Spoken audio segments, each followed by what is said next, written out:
Welcome to Chef Dan and Kira Get Into the Sauce. Here's our ingredients for the demonstration today with Chef Dan. We've got unsalted butter, some browned flour. He will walk us through how to do that. A couple of onions, 2 eggs, and some carrots and celery. Couple of steel bowls ready with a whisk, a measuring spoon, some vinegar, a little bit of tomato paste, salt and pepper, beef broth, which is the low sodium kind, and white cooking wine. So let's go. So hi everybody. I have got Chef Dan Notley here with us today, and I guess this is our second time doing this. We had a lovely rehearsal about a week ago, and Dan came back because it didn't videotape I properly. missed the button. Yeah, I didn't press the right buttons. Did So you press all the right buttons today? I did. Are you sure? I'm positive. You're not coming back. There's no third time's a charm. No? No. No. Okay, well, I could make it worth your while, somehow. Food. Yeah. It's food. As long as it's Yeah. food. All right, maybe for food. So introduce yourself to us. Tell us a little bit about your background in a nutshell. Okay, so as Kira said, I'm Chef Dan, and that's what most people know me as. There's more people know me as Chef Dan than actually Dan Notley or No last name. Doesn't happen. Okay, like Madonna. Yeah. No, not even. It's just easier for Dan. You Okay. can remember that. Notley gets screwed up all the time. I'm a certified chef de cuisine. I've been in hotel and restaurant business for far too long to say, but the gray hair should give you an idea. And I've had a very varied career, from small restaurants to big hotels to retirement residences, large catering facilities, things like that. Yeah. So, and we just happen to be old friends. So she asked me to come out and talk about a few things today. And we're going to look at a couple of different mother sauces and how we get there and how we can make it easy at home too, right? Yeah. We were chatting earlier. People don't have a lot of time when they get home and they want to be able to eat fairly quickly. But there's things you can do if you've got a little bit of free time to make the cooking easier down the road. Yeah. So one of the things like we did the other day is we roasted some flour. Yes. Right.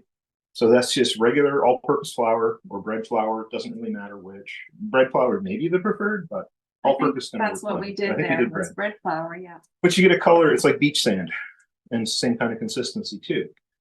We're going to use this to make a brown roux later today to create what's known as an Espagnole sauce, and that's one of the mother sauces that we talk about in cuisine. Realistically, it's a fancy word for good gravy. So we're going to be doing that as part of today. And we're also going to talk about how to make a simple Hollandaise sauce. So if you like eggs Benedict, or if you like seafood, or basically any kind of vegetable, Hollandaise will play through it really nicely. And there's a myriad of things you can add or change to Hollandaise sauce to completely alter the flavor. We're going to use a reduction of white wine vinegar, onions and peppercorns today. It really should be shallots, but it was a bit of a drive to get them, so we satisfied with onions. So I've taken equal parts of the wine. See there? Didn't spill? Yeah. So equal parts of wine and vinegar in this case, some peppercorns and some finely diced onions, and I reduced that by about half. So equal parts helps me because I'm not then having my nose stuck in a cookbook, and it's just kind of by rote. You get to learn how to make these things without having to constantly refer to the guidelines. And that speeds things up too, right? Because if you're sitting there, eyeballing a measuring cup or something like that, the reality of it is, as long as you have roughly the same amount of each, by the time it's reduced down, the flavor is going to be where you want it to be. And it's the kind of thing too, we're only going to need about a tablespoon or so for the sauce that we're making today. You can save the reduction. If it's a sauce that you like and maybe want to have, say, some broccoli with hollandaise, say, on Thursday night, and come Sunday you want to have eggs Benedict. Right. Put it in a container, keep it in the fridge. So what actually does this do in the sauce? What kind of reaction? Okay, so we're adding an acid to it, right? So the type of sauce we're making is called an emulsion. So an emulsion, by definition, is the combining of two things that don't normally like to be together. In this case, it's the fat, the clarified butter, and the acid, right? So we're combining two things that if you were just to pour them into a jug and shake them, it's probably not going to go very well for you unless you can shake very fast. We're going to use egg yolks as the binding agent for this. Okay. And we're then going to get that acidic, sharp flavor combined with the fat of the butter. So that's going to, give you a nice warm, round flavor. It's going to coat your tongue. And it's going to make the veggies taste nice or whatever you decide. Okay. Interesting. And then we're also going to use a little bit of lemon juice and cayenne to add, again, a little bit of sharpness to it, a little bit of heat to it. And all of that is to help bring out the flavors. Love that. And in this case, if you're going to have egg Benedict, if you're going to have veggies, it's great on salmon. Right. But like I say, there's additions you can make to it. You can put a little bit of tarragon into this and make a béarnaise sauce, and wonderful on grilled meats and things like that. Tarragon, yes, that's something I don't even think I have it in here, but I'm gonna get me some. Well, you can grow it really true, easily true. outside. The only thing you want to make sure is it's French tarragon that you're growing. Okay. So there's two varietals, right? There's a Russian tarragon and there's a French tarragon. French tarragon has a lovely taste of licorice. It's an annual, so you do have to plant it every year. The Russian tarragon, very strong flavor, and it's not awesome in cooking. Okay. So got it. It's a pretty plant as it grows, but it's not a great flavor as far as the cooking goes. It tends to be more bitter. That's it doesn't new have for that me. kind of licoricey taste that you're going to get from the French tarragon.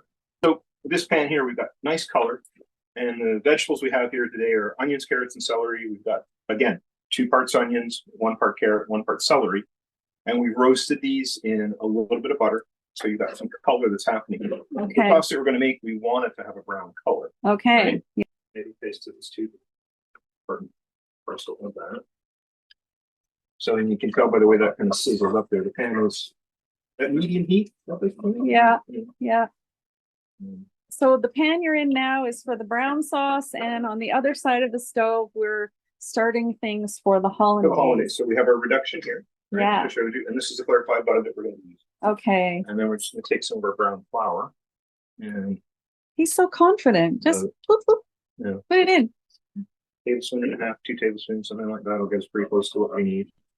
And so if you didn't have the brown flour, you would have to add just regular white flour, and you would have to roast it. Yeah. And that takes a while. It does. When we prepared the flour, it took almost an hour, didn't it? It was basically an hour roasting it in your oven. As I said you back then when we were doing it, working in hotels back in the day, we would roast 200 pounds of flour at a time. Big, huge, 4-inch deep roasting pan. And you would take basically the lowest apprentice that you had. Yeah. And poor kid. And his job was to stir the flour, roast the flour. Did you notice he just smelled that before he poured it in? That's one of those things Kira picked up on it. It's your last chance, right? Right. Before you add it to it. And if you don't know where it's from, how old it is, or whatnot, it's a safe bet to. I'll assure you that one is brand new. I just opened it today for you. So I want to get this up to the simple that reduce a bit. Okay. And it'll thicken into the sauce that we want. You can already see there's a bit of color in the beef stock as it comes. Yes. And you want to use something that's low in salt or no salt. Right. Because we are done with reduction afterwards. And you notice we're not putting any seasoning into anything at this point either. We're going to do that at the very end. I see. Okay. If I throw salt in too early, it's going to be there forever. It's not going to evaporate out. It's going to be in there. And that's something you just don't want to have, because the end dish could end up being very salty. It could. Yeah. So our butter is unsalted as well. And that's part of the reason, eh? Yep. Exactly. Yeah. Now, it's not that you can't use salted butter. Absolutely you can. But you didn't have to consider the fact that it is salted butter. Right? Got it. Yeah. So when it comes down to, final flavorings, you just don't push that, right? Yes. Taste. Yeah. You can always add more. That's easy. Right? That's right. You can't take it away. Salt extractor, that's a hard one. No one's invented it yet, huh? We got a couple old tricks that you can do, try to, but they're limited in their ability to really do a good job. So this starts to thicken up a little bit as we go. And it's not lumpy at all, is it? No. How did you manage that? So as long as you have a difference in temperature with the roux, right? If the roux is hot and the liquid is warm, cold, even, it will dissolve evenly, no problem. If both things are cold, it can be lumpy. If both things are hot, it can be lumpy. Oh, right. So as long as you have a difference, if the thickening agent is warm and the liquid is not the same temperature, and you have to realize that you saw that pan sizzle, right. that's a few hundred degrees. Yeah. Right? So even boiling liquid is only 200 degrees. So I still have 100-degree variance in it. That's enough. That's a lot. Right. Yeah. That it shouldn't give us any real problems. Okay. You know, the stock today, it was basically at room temperature and the pan was a few hundred degrees. Yeah. So it's going to dissolve fairly easily. What you do want to be sure, though, is that that flour is well coated. Right. That's why I put that little bit of extra butter in. Yeah. I also had the tomato paste in there too. Got it. So there's not just random loose dry flour floating around. Yes, right? that would be lumpy. Right. Yeah. Now, if for some reason I don't have enough flour in here and I need to thicken this up, I can mix that flour with a little bit of butter into a paste and I can drop that in and that will thicken it up as well. Okay. I think I'm going to be pretty close by the time this reduces down. You know, they say that baking is science, but I think cooking is as well. It sure sounds scientific to me. Baking is a much more refined science. If you're trying to bake a cake or you're trying to bake bread and things like that, with bread, there's a little bit of room as far as the measurements go, and you'll get pretty good with just by feel. Okay. When you're doing some classic cakes, there's no margin for error. Right. Because it is true science at that point. Yes. And then you do have to be a little bit more accurate with it. And you have to be a lot more accurate too, as far as your time and your temperature management too. You know, the good thing to do with your oven, yes, you can set your temperature, get an oven thermometer and throw it in just to verify. Yeah. Right. My mom had an oven years ago. It was a horrible avocado green from the 70s, but it was the best oven we ever had. Funny. Right. You could bake cookies or cakes in it all day long. You never have problems eating.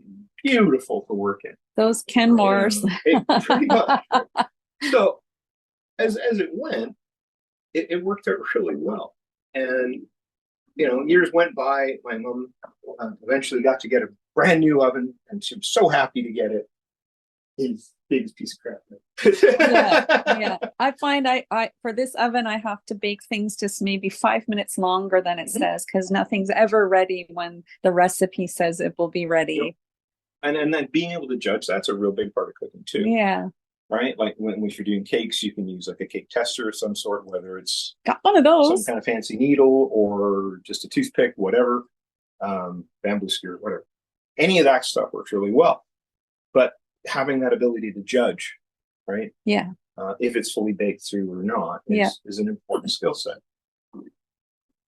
And like I say, with the temperature and time management of anything, you know, I get in trouble quite often because I'll walk in the door and 20 minutes later, dinner's on the table, right? The reason that happens is you follow a few simple rules, right?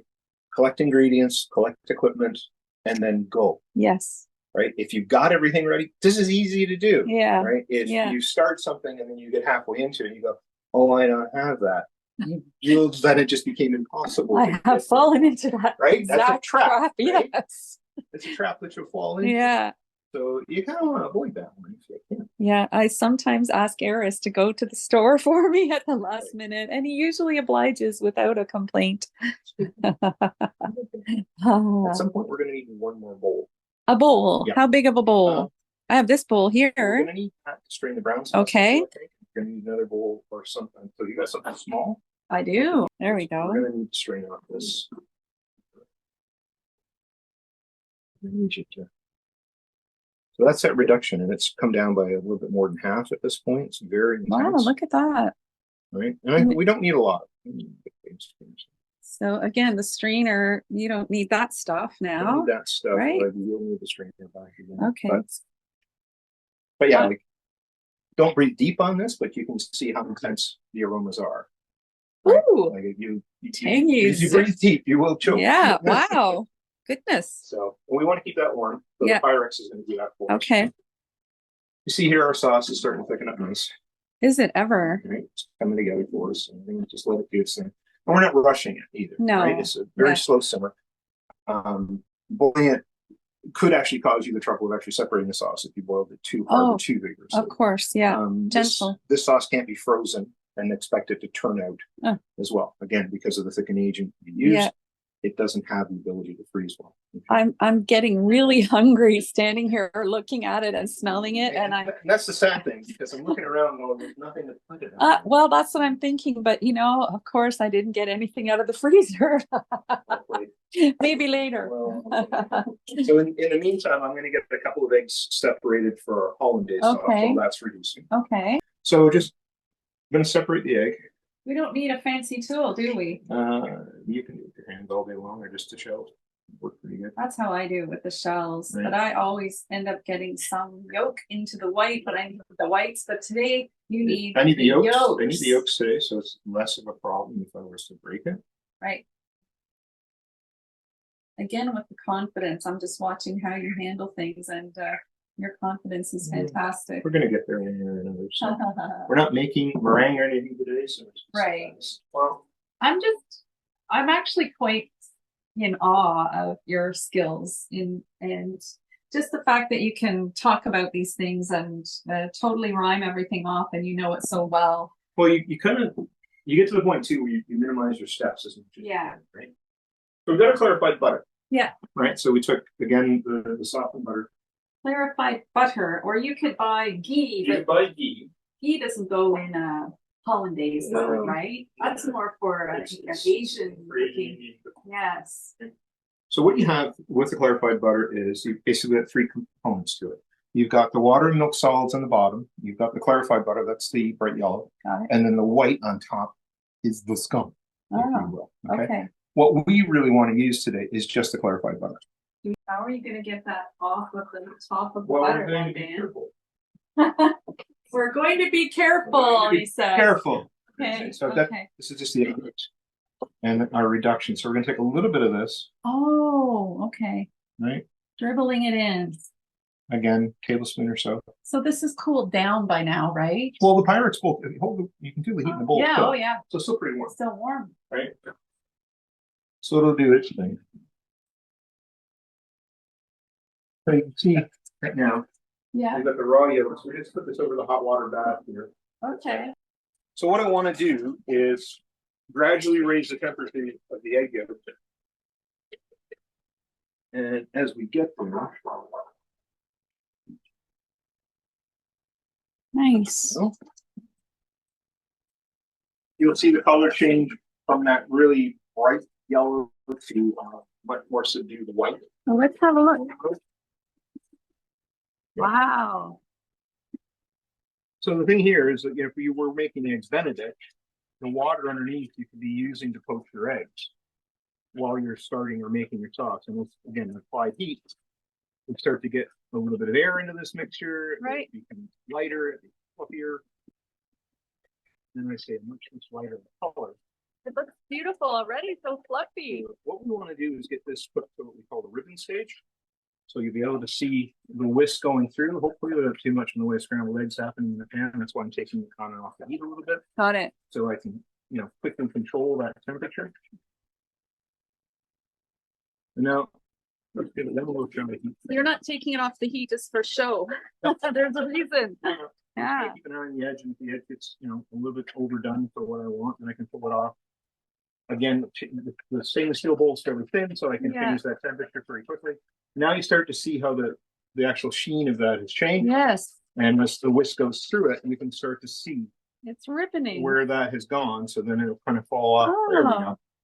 Right, the ribbon off the whisk. Fantastic. Once we get to this stage, now we can look at making that stable emulsion happen. Okay. So I'm going to flip you back over here. All right. There. Let's cool down enough now. Let's go back. So let's just kind of flip that spot. Okay. So I moved that to the side so you can kind of see the actual clarified butter. And then I say on the very bottom, that'll be water and milk solids. Got it. Okay. Okay. Yeah. If some of the scum gets in, it's not the end of the earth. So then I'm just going to start a little bit at a time with the clarified butter. And the butter needs to be good and warm. The egg mixture in this case needs to be good and warm.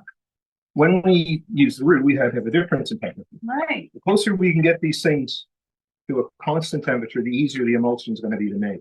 Oh. Now, if the emulsion goes to split for some reason, you can use hot or cold to shock it back together. Got it. Right? Okay. And indicators that it's going to split is it'll get really shiny. Once it splits, the consistency will change. You can see how this starts to thicken up. Yeah. And you can see the sheen that's happening there now, right? That's fine. We don't want to push this too much further before we're going to add a little bit of acid to it just to correct that sheen. So the choices for our acid in this case, we can use some more of our reduction, or lemon juice will work perfectly fine too. Oh, I see. So because we're going to try to steer this towards maybe seafood or vegetables, lemon's not a bad go. Again, it's not going to take very much. I'm still dropped. But as soon as that goes in, immediately the sheen of that sauce changes. It goes to a more satin finish, right? Yes. That's an indicator that the emulsion is becoming a little bit more stable again, and we can then work with that. Get that scum out of there. Goodness. Again, it's not going to adversely affect the flavor or anything like that. It's just.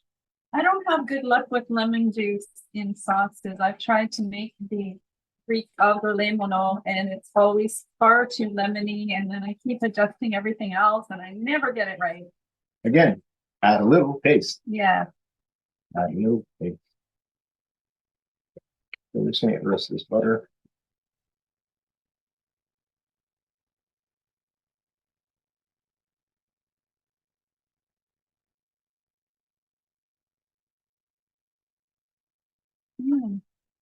So this is only 2 egg yolks. Yeah. And it's about 4 or 5 ounces of clarified butter. We've got here. So easily enough for 2 servings of eggs Benedict. Yum. Right.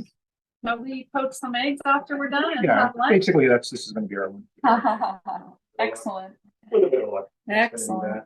We're going to put a pinch of cayenne into this. Nice. It gives it a beautiful Give it a little bit of heat. interest. Right? It gives it some texture now, right? And we're going to need this one. This one's tasty spoons. This one. Tasting there. Here we go. That should work. Here in. So there's no salt in this yet. We're going to probably end up adding a little bit of salt. Okay. Okay. Right. But you can always add. So all the flavors are there. Oh, wow. Right. It's quite buttery. Pinch of salt. And then I'm going to take just a drop more of our reduction here. So he's adjusting based on his little taste there and knows exactly what to do. Well, again, incremental changes are easy to make. If you're going to make big changes, and it's never going to be never going to be your friend. Okay, so just small changes. Gotcha. There we go. That's a lot closer to what we want. It's perfect. Okay. So we're going to have some egg Benedict later. You can't share. Sorry. That's our lunch. And then we're going to go back to our Espagnole sauce. Okay. Which is now reduced down. Right. And again, we've just made a small amount of this today. Right? We could have made this pot completely full if we had a large quantity. Right. For measurement's sake, we used about 2 tablespoons of the flour to about 2 tablespoons of the butter. Mm-hmm. And we added about 500 milliliters of the stock to that to get our sauce. Exactly, yeah. Basically reduce that down, so we're going to have somewhere in the neighborhood of 250, 300 mils. So just need that strainer. Yeah. I will get it. Here it is. Good. Good use of. So we got, again, nice color. Ooh. Right? No artificial colors needed here. Yeah. What you can create. Right? I'm just going to dirty all your spoons. Oh. There you go. So again, there's no salt. Thank you. Into that at all. Okay, here we go. Set, go. Oh. You got all kinds of flavor though.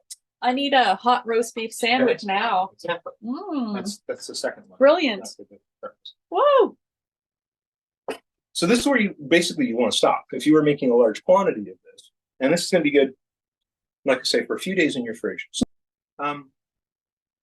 You can make a large quantity of this and keep this.